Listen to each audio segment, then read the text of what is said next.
Hello, so we're here today with Luned, who is a performance designer based in Cardiff. We're really excited to have her with us to just explore a little bit about what it looks like to be a Christian creative professional, thinking about what it looks like to explore creativity and the arts as a Christian.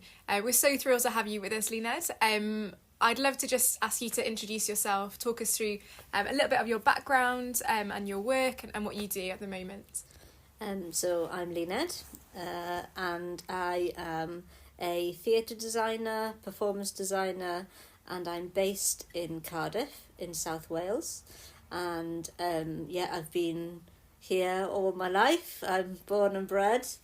And I work as a freelance designer, so I normally work with a lot of companies like all over Wales, some in Bristol, so I don't stick with one company or in one place. I do quite a lot of travelling, moving about, working with lots of different companies, directors, producers, all over the country really. That's really exciting. Are there kind of particular projects or things that you're working on at the moment that you'd kind of be willing to share? So I'm working with a company called Gwawr in Aberystwyth, a company I've worked with before, but pre-COVID. We did a show back then called Tu Fewn Tu Fas, which translates as Inside Outside, and it was a bilingual show about young people and kind of it talked a little bit about bullying and kind of different interactions with different people. And this time around, we're doing another brand new show. It's a working title, Cymru X, about three young people and their understanding of being Welsh and what Welsh identity means for their generation and their kind of day-to-day interaction with the language, their culture, and how they kind of come to understand it for themselves, really. So I'm designing that right now, and rehearsals will be beginning of January in 2024, which is madness. We're opening it in February, so it'll be touring schools in Ceredigion area from February onwards, but then we're hoping to do another tour next autumn as well, winter, autumn, anytime next year. So. Amazing, that's so exciting. That sounds really fascinating. And I presume you've got, you've worked on lots of different projects. Can you share kind of some historically that you've worked on, things that have stood out to you, been kind of favourite projects, or just generally what have you been working on since graduating? Yeah, so I graduated back in 2016. So I've been doing it quite a while now, and I started college 10 years ago, which feels crazy. But so I've been doing it now for like 8 years, and it's really been great. I've been very blessed that I haven't been out of work even throughout COVID. I've worked with a lot of companies. So one of the main companies I've been working with, basically since graduating from that first summer of leaving college, I've been working with Theatr Genedlaethol, which is the Welsh language national theatre, and they actually gave me my first show straight out of uni. Oh, wow. I actually started designing it before graduating. That's amazing. It was bad. It was great. It was such an exciting opportunity. I designed a little show for them for the National Eisteddfod, which was a massive part of my life. The Welsh Eisteddfod is the biggest cultural festival in Wales and one of the biggest ones in Europe, of which I'd been visiting since I was born, basically, because my family and my parents are big Eisteddfod fans. So it was a big part of my life, and to have that opportunity from the word go was just such a privilege to me. And a company I've grown really fond of working with. They're great, and the breadth of work that I've created with them has been very exciting. So the show I'm going to talk about now was done just before COVID it actually got cancelled as they started their tour. So it had gone to 2 venues. It opened in 2 venues and then had a little bit of a break before it was supposed to open again. So fortunately we did make it, but it never went everywhere. Oh, that's so sad. It's so sad, and it lived in a shed for years after, and I think it's actually been destroyed now, but that's just the way it is. So it was called Pryd Mae'r Haf, which was a translation of When Christmas is Miles Away, and Gwawr Loader had translated it and had kind of adapted it to being set in the valleys near Merthyr in Wales, so kind of a working class town with young people. It was a coming of age play where you meet 3 characters that kind of 2 of them are best friends, and one of them becomes a girlfriend to one of the boys, and you see that dynamic and that shift of relationship between these 3 people as they're kind of growing up between the age of 18 to 20, 21, and so a lot of my inspiration was done through looking at images and research of natural habitats, because they were based, some of the plays based next to a river in a forest. So I wanted to take this idea of a nest, and this idea of birds flying the nest, leaving home, etc., and kind of structures from that, and using natural materials and textures in what the set would be. So I was looking at nest structures and sculptures, geometric designs, looking at the Olympic stadium that was done based around this idea of a nest, and all these organic shapes, but also geometric patterns that are kind of in there naturally, and also negative space and how that can impact a design, and how maybe light has interacted with that, and arches and stuff as well, because the director really liked this idea of creating a central archway that they could go into and disappear from and come back, kind of thing.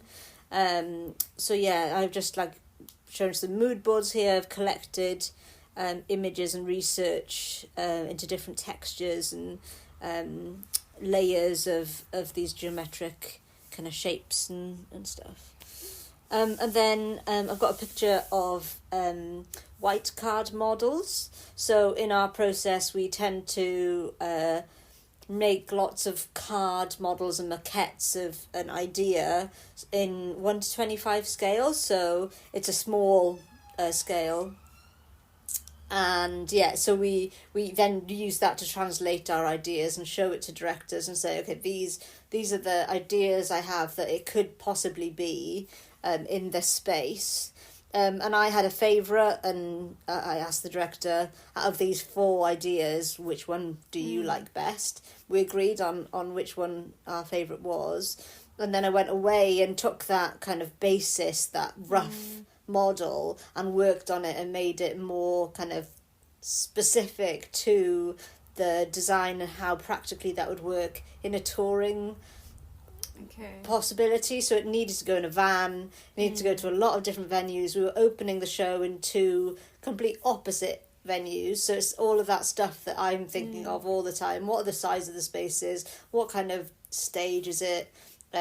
Where are people sitting, that kind of thing, so can they see it all the time, etc. So which design did you this one, so the slatted, the bottom right, yeah. And normally I wouldn't necessarily give a director 4 completely different ideas, but for this one I just had a really inspirational kind of time looking at all the images and the natural world. I love going for walks and going to galleries, and they really impact kind of what I'm inspired by. And then I have a picture of the final model then. These are amazing. So there's a lot more structure and texture and colour involved as well. And I've got little model people as well. We didn't actually end up using a tent. Okay. We used pallets. So we used like shipping pallets that we actually made rather than sourced because of the wood. It has to be actor friendly. Right. Everything had to be sanded down. I you see. know, Make sure the actors don't hurt themselves. don't get little splinters and things. You know, we don't want that. We created a tent shape using 3 pallets or 4 pallets, and then we made a bed, and then we made a bench, and so in between the scenes, then it kind of became like a little choreographed transition, which was really lovely actually, and became a really nice kind of piece in the show. And then a lot of other things that I do for other people and for myself are technical drawings. So I do a lot of assisting, and currently, there's a show about to open called Peter Pan at the Sherman Theatre that I assisted a designer with, Rachel Canning, and I've been working with Rachel for 8 years now, since graduating. So I do all of her technical drawings, I do a lot of model making, help her with puppets, you know, a lot of different things that I'm not the designer, but as a designer I can bring ideas, and you know, I have a certain skill set that maybe the technical drawings and stuff isn't something they can do because it wasn't taught, or it wasn't taught in a digital way. Where I feel quite naturally, I'm quite good at it and I understand it and enjoy it. So this is a floor plan for another Theatre Genedlaethol show called A Tad, which is the father, and it was all about like basically the set kind of changed like halfway through, so the whole thing like rotated, and there was a tree that moved, and beds, like hospital beds that came in, so there was a lot of very technical elements, and I was given a model and I was basically told, okay, draw this, and I spoke to the designer for about half an hour maybe about all the details, and then we're sending things back and forth, checking, is this right, is this what you mean, which way does this door go, because it was quite important to know which way doors opened and closed for this because of where beds came in and how the set rotated halfway through the show and stuff. So, you know, it's like putting labels in. You know, sometimes it isn't possible to do all this, but sometimes also, because this is a touring show, they need to like pick up this information and put it into all the drawings of the different theatres. And then these are more complicated ones, so it looks like just loads of lines, but it is a lot more. There's a lot more to it, so there's like lots of kind of, you know, just kind of detail. I think I actually haven't kind of put everything in this one, but it was just a general one, so showing masking, you know, so all of this actually isn't there, we've put it in, so sometimes putting flaws in and stuff is quite time consuming, because it's like, oh, it just doesn't quite work, or you just have to work out all those little problem solving detail things that when I'm looking at it I can see some issues, but then I have to like flag them to the designer and say, just so you're aware, this could be an issue, when it comes to the get-in, they'll have to look at this, and I'm not there. Usually my job ends. So I just kind of hand it all over and hope for the best. Most of the time it's been fine. So I have got a big kind of scale thing here, and then a small scale where it's literally just a floor and some kind of bits and bobs. So it's just like showing what set bits go where, really. And it's a form of like translating the model to like what it's going to look like. Oh no, video cannot be loaded. I don't know why. Maybe look at that later. So then they're the videos that I have. But so I do a lot of assisting, but I also design my own shows. So I've been doing some shows with drama clubs and things recently, which has been fun. Again, I hadn't worked with them since before COVID, so it was nice being asked back. That's a big thing with theatre designers. You have to kind of hope that people want you to come back, because then you have a building of a relationship to kind of go forward. Where with maybe a piece of art, you sell one piece of art and they might not want to buy your art again, or they might want a whole collection. You know, with my job and with theatre designers and lighting designers, you want to build up that relationship so you can be asked back. That's really interesting, so that's a really central part of what it means to be a kind of designer, is to interact and kind of build relationships with other people And even though I've worked with loads and loads and loads of directors, it's actually, I've worked with a lot of the same companies. But I still end up working with somebody completely new and a brand new company, sometimes once a year. I'm like, oh yeah, this is what it's like. We need to build a whole, way of talking and understanding. And it doesn't go right every time, and it is really hard. I've had a few hard jobs this year. Yeah. And sometimes, somebody doesn't quite understand the way that you're saying something, or there's no way of knowing what it's going to look like sometimes until you're in the theatre. And some directors find that really, really hard to not be able to visualise or not fully trust you. And then when they see it, they're like, oh yeah, okay, I get it now. It's like, yeah, okay, this is what it looks like. Trust and communication. Yeah, That's really interesting. That's a really helpful insight, actually. Yeah. Amazing. Thank you so much for sharing. We also kind of at the start mentioned that you are a Christian as well. And I wondered if you could tell us a little bit about what it looks like to be a Christian in the spaces that you're working in. What difference does it make to your approach to work?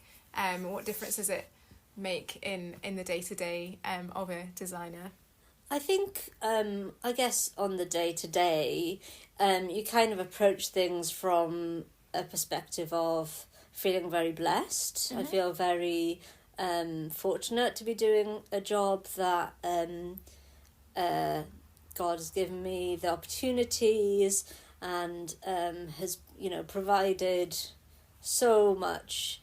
Not that I'm saying that, like, I don't work hard, because I do really, really work hard. And I think, university did really instill that, but I had that even before then. Sure, yeah. And I think it's kind of trying to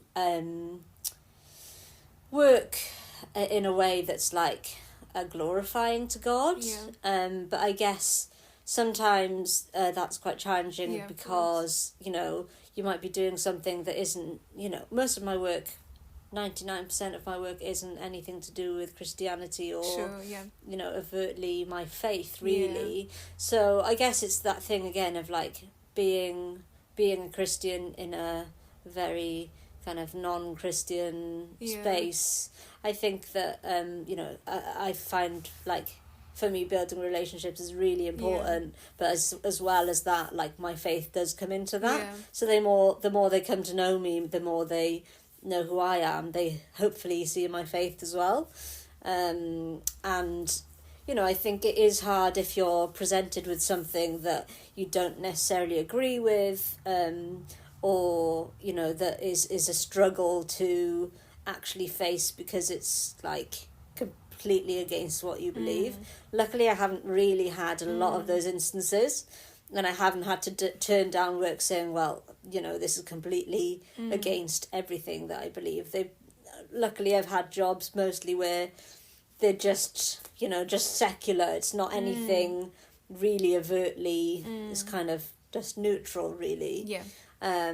Which has been fine, and I hope, obviously, that they can see that I'm not, that I am different, really. Yeah. So, that's kind of how my faith is hopefully seen in my work.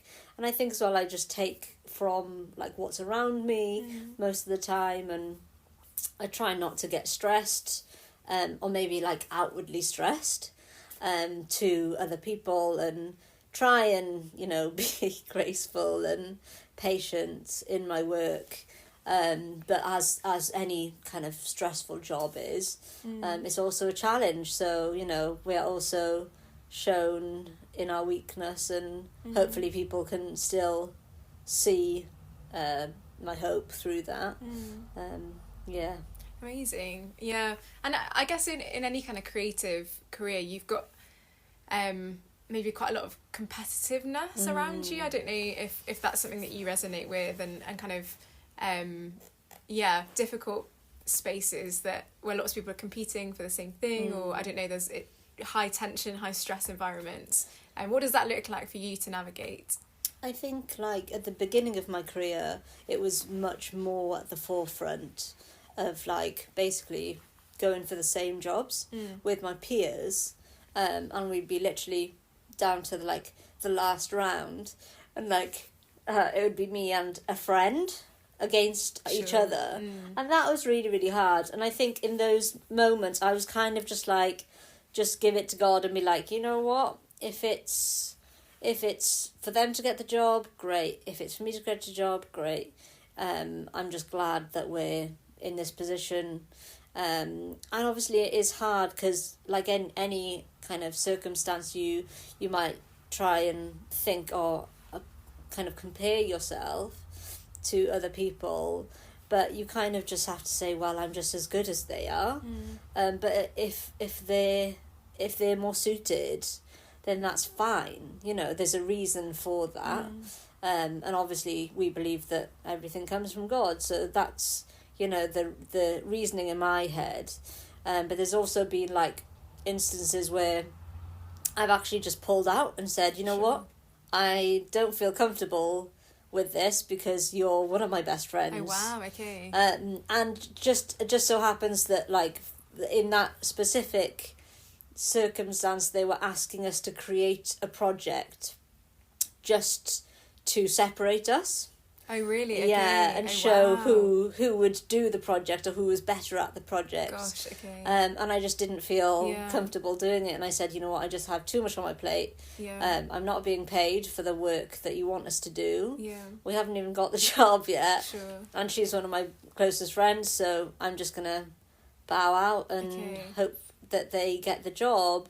And in the end, they didn't even take the job. Right, okay. Because of what happened and what they were willing to pay and stuff. And it's just like, actually, I'm not that kind of person to think, you know, all guns blazing, that this is something I have to have, because ultimately my job isn't the be all and end all. Sure. It's my faith. So, yeah. And I just kind of, and obviously there are some things where I'm really disappointed with that didn't turn out, and that's always going to be really, really hard. And if you go for a job and you don't get it and you question why, and you think, am I not good enough? And I think that's kind of the artistic, creative process, you know, and you go through that every time you do a project, like, you know, that first like initial excitement, but also like worried, am I going to do as well as last time? And I kind of just, now that I've been doing it quite a while, I kind of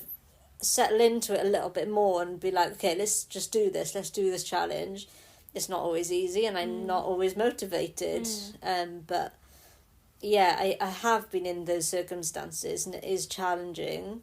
And I think it's like thinking, how does this fit into eternity? And you know, it just doesn't matter.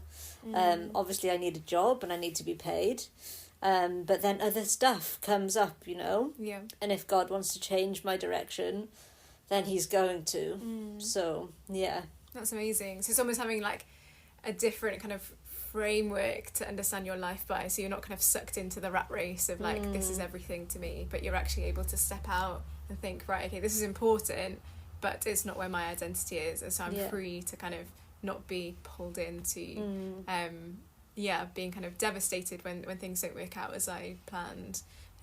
That's really exciting. And I imagine as a freelancer as well, that must be quite difficult, because you're obviously in and out of work, you're having to trust a lot. Like how have you kind of worked through freelance life as a Christian? I think a lot of prayer, and it is like I do see importance in like knowing people and keeping in contact with people, and I think it is really hard, and a lot of people don't understand it. Full stop. I know a lot of people that I've talked to, and they say, I just don't know how you can do that. And I think trust is a massive thing. Like, I do have to trust in the Lord, and I have to trust that the work that I have done, and, you know, being who I am as a hardworking and hands-on person, hopefully shows that I can work to my best ability, and that's what people want, really.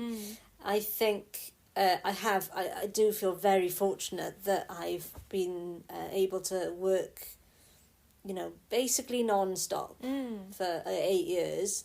There's been like small periods where I haven't had work, or I've had, like, say if I'm in September, I know, okay, I don't have anything right now in December, January onwards, but by the time I get to October, November, I'm already working, doing something, and people are asking me about what's my availability like in the coming months. So I feel, very fortunate in the fact that, okay, maybe I don't know what next year holds, Sure. but, 6 months at a time I kind of able to fill. And if I don't have work, I tend to take a little bit of a step back and actually rest and try and see friends, because it's quite easy to be sucked into this thing of like work taking over, or dedicating 12 hours, 14 hours a day on a project. It's very easy to do that when you have deadlines and you have like tech week coming up, and whatever it is, traveling as well. It's like just takes so many hours out of your day. So I feel like every time I have had like maybe a few weeks or like maybe a month where I haven't had stuff, I feel, okay, that's okay. I can do some other things. I can maybe go on a holiday. I can actually take the time that God's given me just to actually look after myself a little bit more and rest.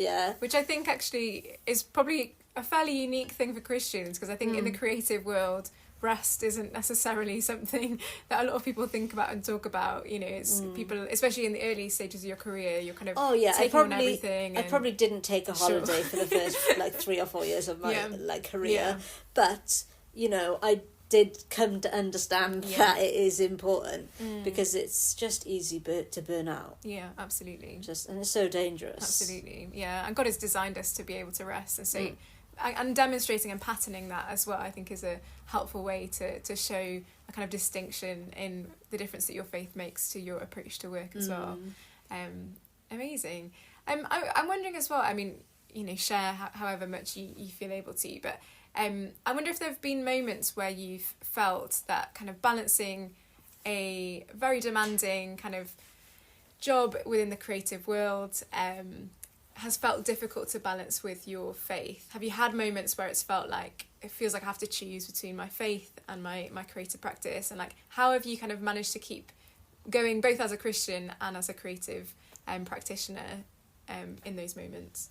I think when I was at university, my staff worker instilled in me from quite a early stage, saying how important going to church was on a Sunday, and taking rest, and understanding what it actually meant to be a Christian and an artist, not like separately, but together. Sure. And understanding what that meant in like how we can glorify God, not necessarily by making pretty paintings of, whatever it was, pretty things that we see as godly or whatever, that it was actually in those gritty things, showing like that we're broken, how important that is, and seeing like how the world has affected us, how sin has affected us. I think I was really challenged during those 3 years, I think, because I was the only Christian on my course, and I think because it was such a small group and you're so intensely working constantly towards lots of different deadlines, I think that really tested me, and I think it was the fact that I had such a strong church, in the sense of very, very supportive, and I had an amazing staff worker that was, is now one of my best friends, and it's just those people that make it really worth the pain almost to see the other side and be like, oh, this is just like a small part of the greater picture.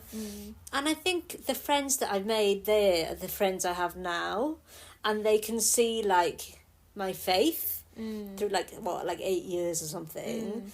Okay, they're not Christians, but you know, they can see who I am now and who I was then, that I'm still essentially the same person, and I still believe the same thing, even though I've had to battle with a lot of hard stuff and questions. Especially, I think people in the arts like to question things quite deeply and have hard questions.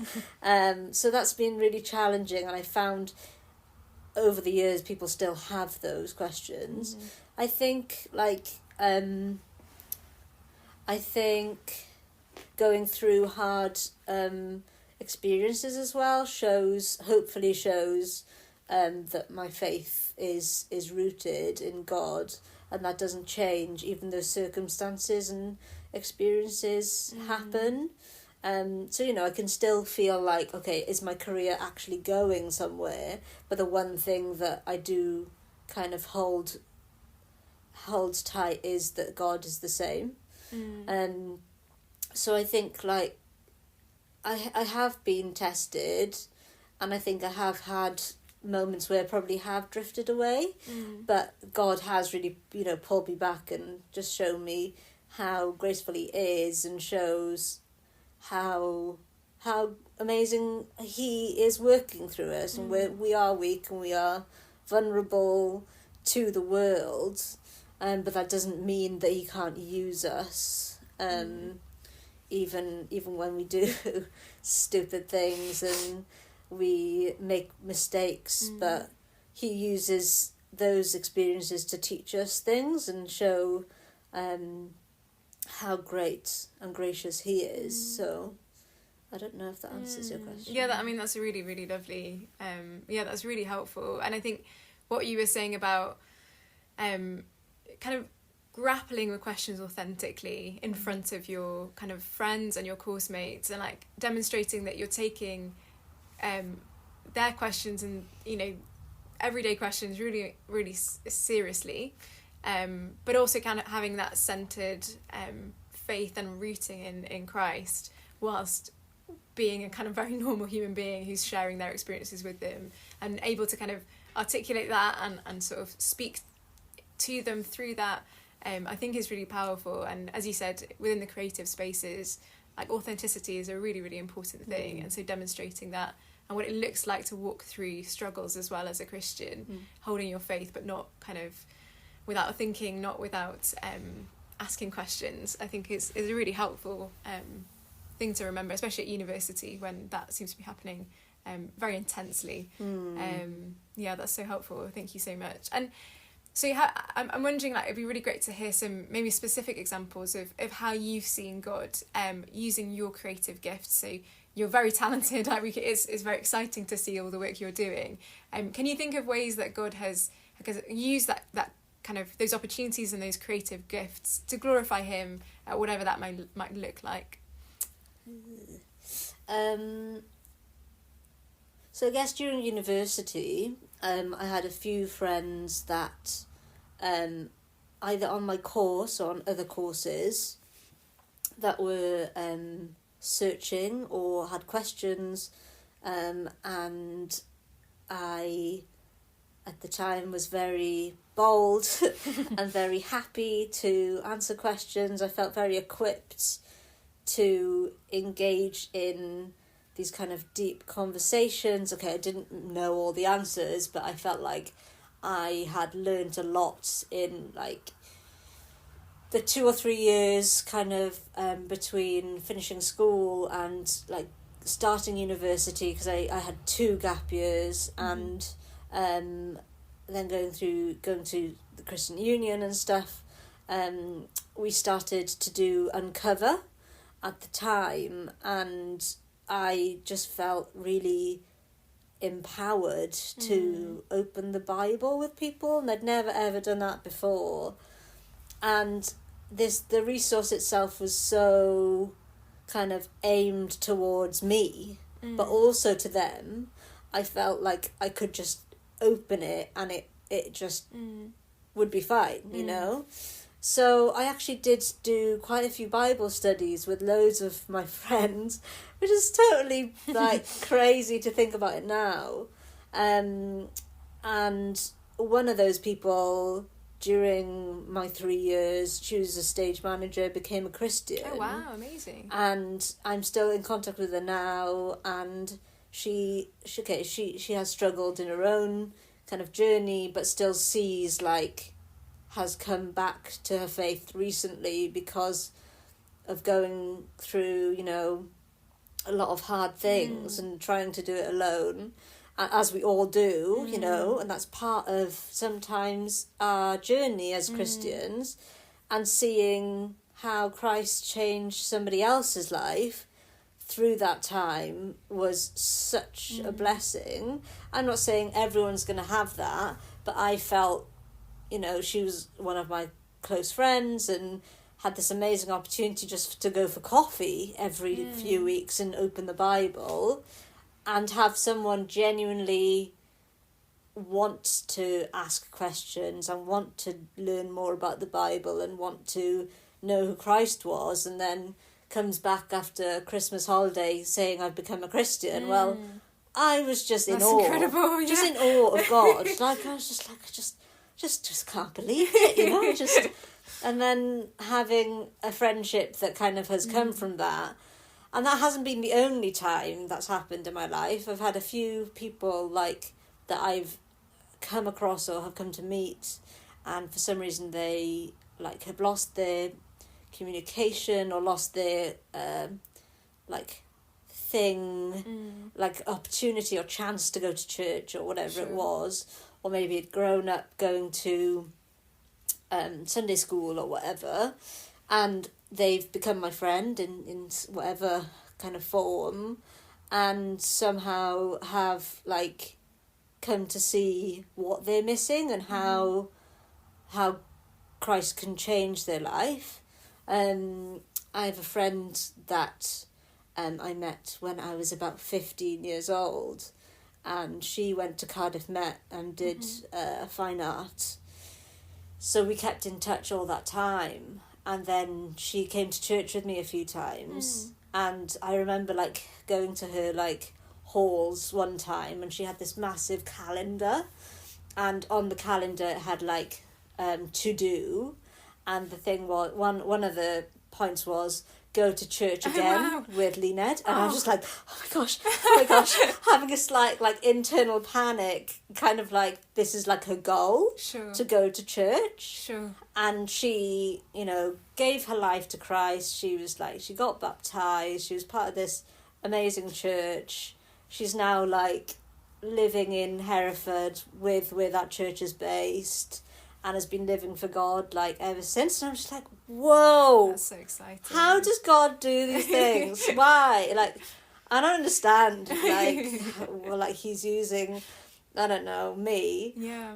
So yeah, I think I have like seen how he works within, you know, creative circles I've been a part of, and kind of somehow like sparks a light in some of these people, and they somehow see Christ, and that's great because I have no idea what it is, but it's such a blessing. And I think like having that creativity and having that thing that God has given me a way in to see his multifaceted goodness and showing the gospel in a way that they can understand and I can understand is something that I feel very privileged to have been able to experience, and that's definitely down to being creative and having a creative voice and glorifying him in whatever way that is. So yeah, amazing. Oh, thank you so much. That's really exciting to hear. And yeah, as you said, it's just amazing to see what God can do, and he gives us these gifts, and he places us in these spaces and does things, which is really exciting, isn't it? And yeah, often, especially at university, we have those really intense you know, studio times and like times in where you're kind of dealing with quite high stress, very intense situations, and so just rubbing up alongside one another and sharing life together has a real impact when you can really think about what it looks like to live for Christ in those moments. Thank you so much for sharing, Luned. Just kind of one final question as we finish. We've thought a lot about different things, like your life as a professional now, your life as a student. I wonder if you could look back on your kind of life during university. Is there anything that you'd kind of want to tell yourself? Any advice you'd like to give? Any thoughts or encouragements you'd like to share to your kind of student self back in university? I think I would say it's not as hard as we think it is. Okay.